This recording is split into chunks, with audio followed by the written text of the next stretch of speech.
জিলহজের প্রথম 10 দিনের আমল, ইবাদত, নেকামল, ভালো কাজ, এটা আল্লাহর কাছে এত প্রিয়, অন্য কোন সময়ের আমল ইবাদত, অন্য কোন দিনের আমল ইবাদত আল্লাহর কাছে এত প্রিয় না।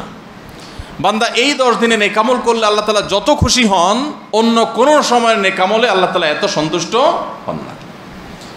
জিজ্ঞাসা করা হলো, কিলা ওয়ালাল জিহাদ ইয়া রাসূলুল্লাহ, সাহাবীরা প্রশ্ন করলেন, হে আল্লাহর রাসূল, অন্য সময় আল্লাহর রাহে যদি কেউ জিহাদে যায়, অন্য সময় যদি জিহাদে রত হয়, তাহলে সেই আমলটার মর্যাদাও কি এই দশকের সাধারণ নেকামলের চাইতে উত্তম না? ওটা তো জিহাদ, জীবন বাজি রাখা। এই সময়ের সাধারণ নেকামলের চাইতে অন্য সময়ের জিহাদটাও কি উত্তম না? নবী সাল্লাল্লাহু আলাইহি ওয়াসাল্লাম বলেছেন, ওয়ালাল জিহাদু ফি সাবিলিল্লাহ, অন্য সময়ের জিহাদও এই সময়ের সাধারণ নেকামলের চাইতে উত্তম না, ইল্লা, তবে অন্য সময়ের জিহাদ যদি কেউ এই পর্যায়ে করে যে তিনি তার জান মাল সব কিছু নিয়ে জিহাদে গেছেন, কিন্তু কিছু নিয়েই ফিরে আসতে পারেন না, সব আল্লাহর রাহে কোরবানি করে দিয়েছেন, এই লোকের কথা ভিন্ন, তার মর্যাদা সব কিছুর উপরে। তাহলে এই দশকের নেকামল, এই দশকের ইবাদত বন্দেগীর মর্যাদা এত বেশি ভাইরা আমার, যে আল্লাহ রাব্বুল আলামিনের কাছে বছরের অন্য কোনো সময়ের কোনো আমল, এমনকি জিহাদও, সাধারণ জিহাদও এই দশকের নেকামলের চাইতে বেশি প্রিয় না। এই হাদিস থেকে, বুখারীর এই হাদিস থেকে আমরা কি বুঝলাম? যে এই দশক আল্লাহ সুবহানাহু ওয়া তাআলার কাছে ইবাদতের দশক, নেকামলের দশক, মর্যাদার দশক, ফজিলতের দশক। আল্লাহ রাব্বুল আলামিন এই দশকের কদর করার তৌফিক আমাদের সবাইকে দান করুন। ভাইরা আমার, বিশ্ববিখ্যাত হাদিসবেত্তা হাফেজ ইবনে হাজার আসকালানী রাহমাতুল্লাহি আলাইহি জিলহজের প্রথম দশক সম্পর্কে বলেছেন, জিলহজের প্রথম দশকের এত মর্যাদা কেন বেশি ভাই? কারণ সমস্ত ইবাদাতের সমাহার এই দশকের মধ্যে আছে। ইসলামের যে মৌলিক ইবাদতগুলো আছে, প্রায় সব মেইন সব ইবাদতগুলোর সমাহার এই দশকে আপনি খুঁজে পাবেন, এমনকি রমজানেও পাবেন না সব, এই দশকে সবগুলোর সমাহার পাবেন। কিভাবে? এই দশকে আমরা দেখি যে প্রথমত ঈমান তো 12 মাসের আমল, অন্য সময়ও আছে, এই সময়ও আছে।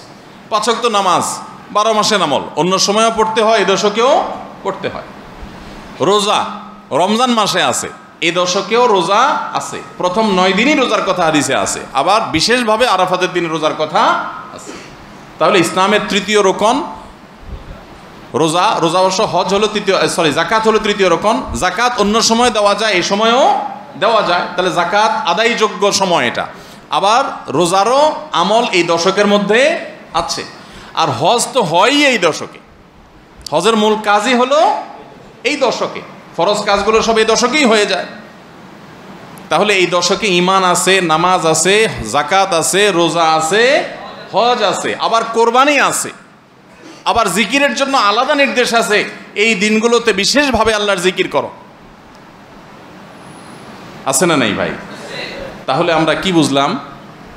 এই দশকে সমস্ত ইবাদতের কি আছে? সমাহার আছে, সমস্ত ইবাদতের নজির আছে। এই জন্য এই দশকের মর্যাদা অনেক বেশি। আল্লাহ রাব্বুল আলামিন এই দশকের মর্যাদা এবং কদর আমাদের সবাইকে করার তৌফিক নসিব করুন।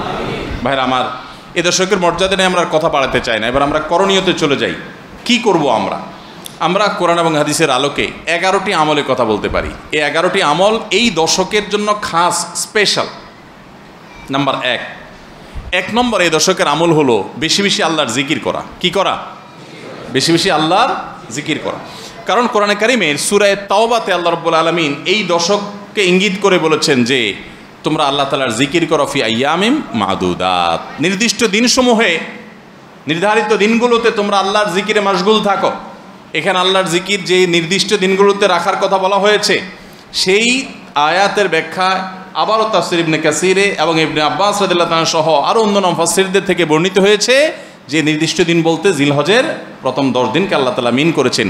এই 10 দিনই তোমরা আল্লাহর জিকিরে বেশি বেশি করে আল্লাহ তাআলার জিকির করো। তাহলে জিকির শুধু না, পরিমাণে বাড়িয়ে বাড়িয়ে বেশি বেশি পরিমাণে জিকির করতে হবে এই দশকে। আল্লাহ তাআলার স্মরণ অন্তরে হবে, মুখে আল্লাহ তাআলার জিকির চলবে, কাজের মাধ্যমে জিকিরের আমল চলবে, অন্তরের স্মরণের মাধ্যমে, মুখে জিকিরের মাধ্যমে। কোরআনের তেলাওয়াত একটা জিকির, তাসবিহগুলো একটা জিকির, তাহমিদ আল্লাহর প্রশংসা একটা জিকির, এরকম যত জিকির আছে এই দশক হলো জিকিরের দশক। সবচেয়ে বেশি জিকির চলবে, সবচেয়ে বেশি কি চলবে? জিকির চলবে। দ্বিতীয়ত যে আমলটি চলবে তা হলো যে কোনো নেক আমল, যে কোনো নেকামল। কারণ একটু আগে আমরা হাদিস শুনলাম যে নবী করিম সাল্লাল্লাহু আলাইহি ওয়াসাল্লাম বলেছেন, মা মিন আইয়ামিন আল আমালুস সালিহু ফিহিন্না আহাব্বু ইলাল্লাহ মিন হাযিহিল আইয়াম। এই জিলহজের 10 দিনের চাইতে অন্য কোনো দিনের নেকামল আল্লাহর কাছে বেশি প্রিয় না। মাস হিসাবে রমাদান সবচেয়ে সেরা, আর দিন হিসাবে খুচরা দিনগুলোর মধ্যে রমজানের বাইরে সবচেয়ে সেরা কোনটা? জিলহজের প্রথম দশক। রমজানের পরে মর্যাদার বিচারে সবচেয়ে বেশি মর্যাদাপূর্ণ দশক হলো এই দশক। এই জন্য এই দশকে আমল করলে আল্লাহর কাছে এত প্রিয় যে অন্য কোনো সময়ের আমল আল্লাহর কাছে এত প্রিয় না। এই জন্য এই দশকের দ্বিতীয় আমল হলো বেশি বেশি নেকামল করা। বেশি বেশি কি করা? নেকামল করা। রুটিন যে নামাজগুলো আছে, কাজগুলো আছে, সেগুলো বিশেষ ইহতেমামের সাথে করা। অন্য সময় আপনি নামাজের টুকটাক গাফলতি করেন, কিন্তু এই দশকে মোটেই করবেন না। অন্য দশকে আপনার ফজরের জামাত একটু মিস হয়, এই দশক মোটেই করবেন না। আগে থেকে ইহতেমাম থাকবে যে এই দশক কোনোভাবে ইবাদত থেকে আমি যেন দূরে না থাকি। আল্লাহ তাআলা আমাদের সবাইকে আমলের তৌফিক দান করুন। তাহলে 2 নম্বর আমল হলো বেশি বেশি নেকামল করা এই দশকে। রুটিন নেকামলগুলো যেগুলো সবসময় করতে হয় এগুলোকে বিশেষ ইহতেমামের সাথে করা, আর আরও নফল আমল বাড়িয়ে বাড়িয়ে করা। আপনি অন্য সময় কোরআন তেলাওয়াত খুব বেশি করতে পারেন না, এই দশকে কোনো অবস্থাতে ছাড়বেন না। অন্য সময় তাসবিহ তেলাওয়াত খুব বেশি হয় না, এই দশকে কোনো অবস্থায় ছাড়বেন না। অন্য সময় নামাজে খুব বেশি খুশু ধরে রাখতে পারেন না, এই দশকে চ্যালেঞ্জ থাকবে যে ধীরস্থিরতার সাথে মনোযোগের সাথে নামাজ পড়ব। এভাবে নেকামলের কসরত করতে থাকবেন আল্লাহর প্রিয় পাত্র হওয়ার পথে। আমরা এগিয়ে যেতে চাইলে এই দশক, এই 10টা দিন আমাদের জন্য বিরাট বড় একটা সুযোগ। আল্লাহ আমাদের সবাইকে তৌফিক দান করুন। 3 নম্বর, এই দশকের করণীয় হলো সকল গুনাহ থেকে অন্য সময়ের চাইতে এই সময়টাতে বেঁচে থাকার জন্য বেশি সচেষ্ট থাকা। গুনাহ তো 12 মাসই আমরা করব না, কিন্তু এই দশক গুনাহ না করার ব্যাপারে চেষ্টাটা একটু বেশি থাকবে। কারণ আপনারা সূরা তওবার একটি আয়াত শুনেছেন, আল্লাহ রাব্বুল আলামিন সম্মানিত 4 মাসের আলোচনা করে বলেছেন, যালিকাদ দীনুল কাইয়্যিম ফালা তাজলিমু ফিহিন্না আনফুসাকুম। এই সম্মানিত মাসগুলোতে তোমরা নিজের প্রতি নিজে অবিচার করিও না। ভাইরা আমার, তার মানে যেই সময়টাতে আল্লাহর নৈকট্য লাভের সুযোগ, ওই সময়টাতে যদি কেউ পাপাচারে লিপ্ত হয়, এর চেয়ে পাপিষ্ঠ আর কে আছে? এই জন্য আল্লাহ রাব্বুল আলামিন আমাদেরকে দরদের সাথে বলছেন, ভাষা খেয়াল করেন, ফালা তাজলিমু ফিহিন্না আনফুসাকুম, তোমরা নিজের পায়ে নিজে কুঠারাঘাত করিও না। এই 10 দিন না, শুধুমাত্র এই পুরো সম্মানিত 4 মাস, সম্মানিত 4 মাসের ভিতরে টানা 3টা মাস চলছে, জিলকদ, জিলহজ, মুহররম, আরেকটা হলো রজব মাস, রমজানের আগের মাস। তাহলে সম্মানিত 4 মাসের মধ্যে এই 10টা দিন আবার বিশেষ মর্যাদাবান। অতএব এই আয়াতটা এখানে আরো বেশি ফিট হবে, অর্থাৎ পাপাচার থেকে বাঁচার জন্য আলাদা কসরত থাকবে। অন্য সময় আমি গুনাহের কাজ করলেও এই দশকে কোনো অবস্থাতে আল্লাহর নাফরমানি করব না। আল্লাহ আমাদের সবাইকে বেঁচে থাকার তৌফিক দান করুন। ভাই আমার, তাহলে 3 নম্বর আমল আমরা পেয়ে গেলাম। 4 নম্বর আমল হলো যাদেরকে আল্লাহ তাআলা সামর্থ্য দিয়েছেন তারা হজ করবেন। এই দশক হজের আমলের মাস, আমলের দশক, এই দশকেই তো হজ হবে। অতএব যাদের তৌফিক দিয়েছেন আল্লাহ তাআলা, তারা কি করবেন? হজ করবেন। এটা এই দশকের আমল।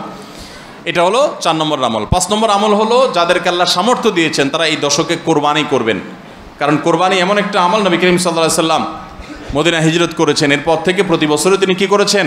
কোরবানি করেছেন। আল্লাহ নির্দেশ করেছেন, ফাসাল্লি লিরাব্বিকা ওয়ানহার, তুমি তোমার রবের নির্দেশ পালনার্থে নামাজ আদায় করো এবং কোরবানি করো। তো এই জন্য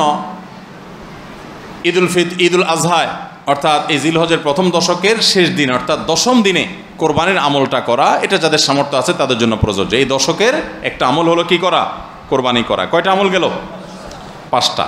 6 নম্বর হলো যাদের কোরবানি করার ইচ্ছা আছে তারা জিলহজের চাঁদ ওঠার আগে জিলকদ মাসের শেষ দিনের মধ্যে তাদের হাতের নখ, চুল, গোফ, অবাঞ্ছিত লোম এগুলো সব কেটে পরিষ্কার করে ফেলবেন এবং এই দশক আর সেগুলোতে হাত দিবেন না। কোরবানি করে তারপরে সেগুলো পরিষ্কার করতে চাইলে করবেন, এই দশকে আর হাত দিবেন না। নবী সাল্লাল্লাহু আলাইহি ওয়াসাল্লাম বলেছেন, মান আরাদা আন ইউদাহিয়া ফালা ইয়াখুয মিন শা'রিহি ওয়া আযফারিহি শাইআ, যে ব্যক্তি কোরবানি করার এরাদা করেছে, নিয়ত করেছে, সে যেন তার চুল, নখ এগুলো না কাটে ওই 10 দিন। জিলহজের চাঁদ উঠছে আর কাটবেন না, চাঁদ উঠার আগে কেটে ফেলবেন এবং কোরবানির পরে যায় কাটবেন, এই 10 দিন বিরত থাকা। তবে অন্য আরও বিভিন্ন রেওয়ায়াত থেকে, বর্ণনা থেকে বোঝা যায় যে এই আমলটা শুধু যিনি কোরবানি করবেন তিনি নয়, যিনি কোরবানি করবেন না, কোরবানি করার সামর্থ্য নাই, তিনিও এই আমল করতে পারেন, তাহলে আল্লাহ তাআলা তাকে কোরবানি করার সওয়াব দান করবেন।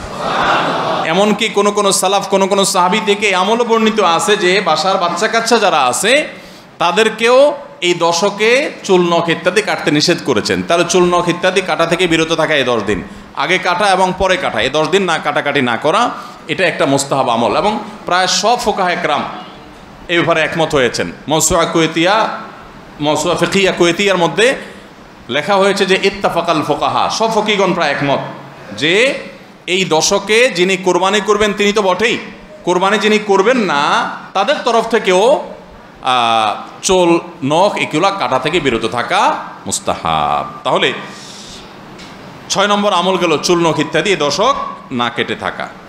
7 নম্বর আমল হলো এই দশকে বেশি বেশি তাকবীর পাঠ করা। এটা তাকবীরে মুতলাক বলা হয়, সাধারণ তাকবীর। আল্লাহু আকবার, আল্লাহু আকবার, লা ইলাহা ইল্লাল্লাহ, আল্লাহু আকবার, আল্লাহু আকবার, ওয়ালিল্লাহিল হামদ।